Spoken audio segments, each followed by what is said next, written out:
Good morning Kanwar. Kanwar Lal बोलो। चलिए दोस्तों, मजा लेते एक्शन ड्रामा थ्रिलर सेलिब्रेज 80 के दशक की एक हाई कंट्रोवर्शियल फिल्म मेरी आवाज सुनो से जुड़े नॉन फैक्ट्स की वीडियो में। तो लास्ट तक वीडियो पूरा देखिए और अगर अभी तक चैनल सब्सक्राइब नहीं किया है तो प्लीज पहले सब्सक्राइब कर लें और साथ में मौजूद घंटा भी बजा दें।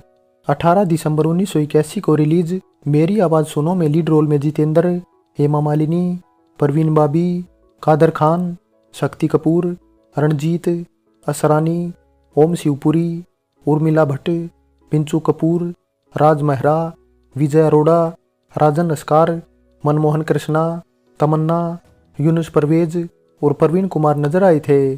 फिल्म के डायरेक्टर थे एस वी राजेंद्र सिंह बाबू, प्रोड्यूसर थे जी हनुमंता राव, स्टोरी राइटर थे एच वी सुब्बा राव, तो डायलॉग लिखे थे कादर खान ने। तो जा हलकट लाल के क्लब में और चिंगार कर बोल, हलकट लाल मैं कन्वर कुत्ते। कन्वर लाल बोल, कन्वर लाल। तमीज से बात करो कन्वर लाल। कन्वर लाल बदतमीजों से तमीज से बात नहीं करता। संगीतकार थे लक्ष्मीकांत प्यारेलाल, तो गीतकार आनंद बख्शी के लिखे 5 सॉन्ग रखे गए थे। सभी सॉन्ग में अजय प्लेबैक सिंगर आवाज दी थी किशोर कुमार और आशा भोसले ने। सॉन्ग थे अच्छा हुआ तुम मिल गए, यादों के फूल। क्या सोच रही हो? कुछ सोच रही हूँ। गुड़िया रे गुड़िया तू बतला, मेरी गुड़िया कैसी होगी। मेहमानों को सलाम है मेरा, नाम जरा बदनाम है मेरा। तुम्हें देखा तो ऐसा लगता है। फिल्म का म्यूजिक न तो हिट था और ना ही फ्लॉप, और 2 घंटे 32 मिनट की मेरी आवाज सुनो को 6.7 आउट ऑफ 10 IMDb रेटिंग मिली हुई है। दोस्तों, बात बजट और बॉक्स ऑफिस कलेक्शन की करें तो इसका बजट तकरीबन 2 करोड़ 10 लाख रुपए के आसपास रखा गया था और इंडियन बॉक्स ऑफिस पर यह 6 करोड़ 50 लाख रुपए का कलेक्शन कर सुपर हिट रही थी। ओपनिंग डे पर इसने 8 लाख रुपए तो हफ्ते भर में 62 लाख रुपए का कलेक्शन कर लिया था और साथ ही ओवरसीज मार्केट को मिलाकर ओवरऑल वर्ल्ड वाइड कुल 9 करोड़ रुपए से ज्यादा का कलेक्शन करने में सफल रही थी। दोस्तों, ये तो बात रही मेरी आवाज सुनो से जुड़ी कास्ट और परफॉर्मेंस की। अब बात करते हैं इससे जुड़े नॉन फैक्ट्स की। पहले फैक्ट से शुरुआत करें तो ये फिल्म इसी साल सन 1981 में अप्रैल महीने में आई एक कन्नड़ फिल्म अंथा का हिंदी रीमेक थी और इसका टाइटल भी पहले केवल आवाज ही रखने का फैसला किया गया था, लेकिन कुछ वजहों से बाद में इसे बदल कर मेरी आवाज सुनो कर दिया गया था। दूसरे फैक्ट की बात करें तो जितेंद्र की गिनती भी बॉलीवुड के उन बड़े हीरो में होती है जो सिल्वर स्क्रीन पर काफी ज्यादा डबल रोल में नजर आए थे। फिल्म में उनके एक कैरेक्टर का नाम सुशील कुमार तो दूसरे का कन्वर लाल रखा गया था। तीसरे फैक्ट की बात करें तो विजय अरोड़ा वाला रोल पहले राज बब्बर को ऑफर किया गया था, लेकिन पहले वे इसके साउथ वर्जन को देखने के बाद ही डिसाइड करने वाले थे कि वे फिल्म करेंगे या नहीं, और जब फिल्म देखी तो उन्हें लगा कि पूरी की पूरी फिल्म जितेंद्र के इर्द गिर्द होने वाली है, तो उन्होंने करने से मना कर दिया। जिसके बाद फिल्मकारों ने विजय अरोड़ा को साइन कर लिया और इसी तरह जितेंद्र की बहन का रोल करने वाली तमन्ना वाला रोल भी पहले सारिका को ऑफर किया गया था, लेकिन कुछ वजहों से उन्होंने भी करने से मना कर दिया। हालांकि रिलीज के बाद तमन्ना की एक्टिंग लोगों को कुछ खास पसंद नहीं आई और उन्हें काफी नेगेटिव रिव्यू भी मिले थे, इसीलिए उनके करियर का जल्दी ही दी एंड हो गया था। चौथे फैक्ट की बात करें तो धर्मेंद्र और हेमा मालिनी की शादी सन 1980 में हुई थी और जब फिल्मकारों ने मेरी आवाज सुनो की अनाउंसमेंट की तब हेमा प्रेग्नेंट थी, लेकिन बावजूद इसके जितेंद्र के कैरेक्टर के अपोजिट वे केवल और केवल हेमा को ही लेना चाहते थे। इसे स्टोरी की डिमांड कहे या कुछ और, लेकिन हेमा को फिल्म में प्रेग्नेंट हीरोइन के तौर पर ही दिखाया गया था। पांचवें फैक्ट की बात करें तो फिल्म जिस सब्जेक्ट पर बेस्ड थी वो ऐसा था कि फिल्मकारों ने हिंदुस्तान के लॉ के हिसाब से इसमें कई बदलाव करने पड़े थे और साथ ही डायलॉग और शूट किए गए सीन में भी काफी सावधानी बरती गई थी, लेकिन बावजूद इसके इसका प्लॉट कुछ पॉलिटिकल पार्टीज और पुलिस ग्रुप के कुछ बड़े अधिकारियों को पसंद नहीं आया। हालांकि इन सब के बावजूद फिल्म को फिर भी रिलीज कर दिया गया, लेकिन इसके बाद इस पर काफी ज्यादा कंट्रोवर्सी खड़ी हो गई और इसे बैन करने की डिमांड भी उठने लगी। हालांकि कंट्रोवर्सी खड़ी करने के पीछे इसमें महाराष्ट्र और गुजरात के लोकल अखबारों का हाथ सबसे ज्यादा था, जो डेली हेडलाइन में फ्रंट पेज पर सेंट्रल गवर्नमेंट से इसे बैन करने की डिमांड कर रहे थे। हालांकि फिल्म में कुछ अश्लील सीन भी थे जिस वजह से सेंसर बोर्ड ने इसे सर्टिफिकेट के साथ दिखाने की परमिशन दी थी, लेकिन इन सब बातों के बावजूद उस टाइम यूथ कांग्रेस के अध्यक्ष रहे गुलाम नबी आजाद ने सदन में खड़े होकर इसे पूरी तरह से बैन करने की इच्छा जाहिर कर दी।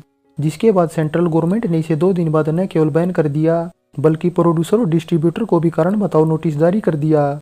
हालांकि फिल्म को सेंसर बोर्ड द्वारा पासिंग सर्टिफिकेट मिल चुका था, इसीलिए प्रोड्यूसर और डिस्ट्रीब्यूटर ने साथ मिलकर इसे बॉम्बे, कोलकाता, जबलपुर और जयपुर हाईकोर्ट में चैलेंज कर दिया। जिसके बाद मीडिया का एक धड़ा और कुछ बड़े नामी अखबार जैसे हिंदुस्तान टाइम्स और कांग्रेस से जुड़ा हुआ नेशनल और अखबार भी उनकी सपोर्ट में आ गया। और फिर रही सही कसर सोनी सराबजी और सिद्धार्थ शंकर्रे जैसे टॉप के वकीलों की दमदार दलीलों और एक ही छत के नीचे होते पूरे बॉलीवुड को देखकर गवर्नमेंट को अपना फैसला बदल कर बैन को रद्द करना पड़ा। हालांकि रद्द होने का ये मतलब कतई नहीं था कि फिल्म ऐसे की ऐसे रिलीज हो जाएगी, क्योंकि जिन सीन से आपत्ति थी उन सभी को या तो हटा दिया गया या फिर दोबारा से रीशूट किया गया। हालांकि इन सब विवादों की वजह से इसे बाद में खूब फायदा मिला, क्योंकि एक टाइम इसे केवल एवरेज ही बताया जा रहा था, लेकिन बाद में कलेक्शन इतने चढ़ गए कि इसे बॉक्स ऑफिस पर सुपरहिट घोषित करना पड़ा। और ऐसा भी कहा जाता है कि कई टेरिटरी में तो इसका box office collection all time blockbuster Sholay के रिकॉर्ड को भी पार कर गया था।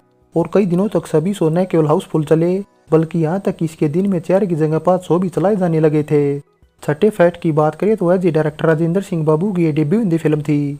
इससे पहले उन्होंने कुछ कन्नड़ फिल्मों का डायरेक्शन तो किया था, लेकिन कम टाइम में वे सफल डायरेक्टर भी बन गए थे। और इसी सक्सेस को देखते हुए उन्होंने इसके बाद कई और हिंदी फिल्मों का डायरेक्शन किया, जिनमें संजय दत्त की मेरा फैसला, कुमार गौरव की 1 से भले 2, राजकुमार शत्रुघ्न सिन्हा की सरारा और दिलीप कुमार के साथ आग का दरिया जैसी फिल्मों को बनाया था। लेकिन उन्हें मेरी आवाज़ सुनो जैसी सफलता कभी नहीं मिली। हालांकि उनके करियर का डाउनफॉल एक ये भी था कि उन्होंने इसके बाद जितेंद्र के साथ कोई फिल्म नहीं बनाई, जो उस टाइम साउथ फिल्म मेकरों के चहेते बने हुए थे। इसीलिए 3-4 सालों बाद हार मानकर उन्हें दोबारा से वापस कन्नड़ फिल्मों की तरफ रुख करना पड़ा था। 7वें फैक्ट की बात करें तो साउथ के production house Padmalaya studio banner के अंडर बनी ये दूसरी फिल्म थी। पहली सन 1980 में आई टक्कर थी। हालांकि मेरी आवाज़ सुनो को पहले अमिताभ बच्चन करने की इच्छा जाहिर कर चुके थे, लेकिन जब पद्मालय स्टूडियो ने राइट्स खरीद लिए तो उन्होंने इसे जितेंद्र के साथ बनाने का फैसला किया। और जितेंद्र की डेट्स भी उन्हें इजीली अवेलेबल हो गई थी, जिससे इसकी शूटिंग भी कम टाइम में ही कंप्लीट कर ली गई थी। और रिलीज के बाद तो ये जितेंद्र की साल 1981 की सबसे सफल फिल्म भी बन गई थी।